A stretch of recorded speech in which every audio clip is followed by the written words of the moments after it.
Une deuxième mention au casier judiciaire de l'ex-président, avant d'affronter le procès libyen en appel, la Cour de cassation a rendu définitive mercredi la condamnation de Nicolas Sarkozy dans l'affaire Big Malion en rejetant son pourvoi.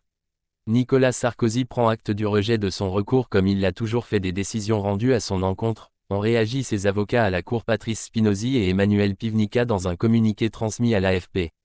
Passé au second plan avec l'incarcération de l'ancien chef de l'État à la prison parisienne de la Santé dans le cadre du procès libyen, cette procédure en cassation était son ultime recours en droit français dans ce dossier emblématique. Dans l'affaire Big Malion, Nicolas Sarkozy a été condamné le 14 février 2024 par la Cour d'appel de Paris à 1 an d'emprisonnement dont 6 mois ferme pour le financement illégal de sa campagne présidentielle perdue de 2012.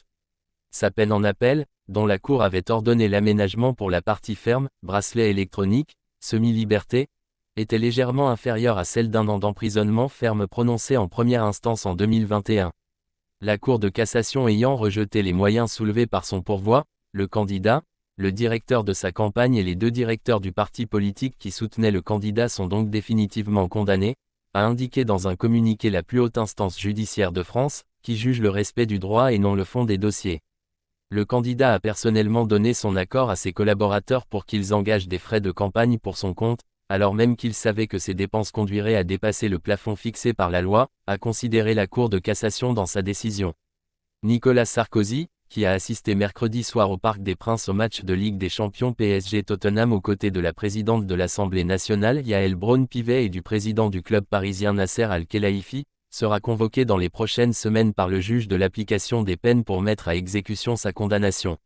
Nous allons réfléchir avec notre client sur l'opportunité de porter le litige devant la Cour européenne des droits de l'homme, ont indiqué Spinozzi et Pivnica. Le plus prisonnier plus va-t-il publier un livre racontant la terrible injustice qu'il va vivre avec un bracelet électronique à la cheville, a ironisé sur X Marine Tondelier, chef de file des Verts, l'une des rares personnalités politiques à avoir réagi à sa condamnation définitive mercredi.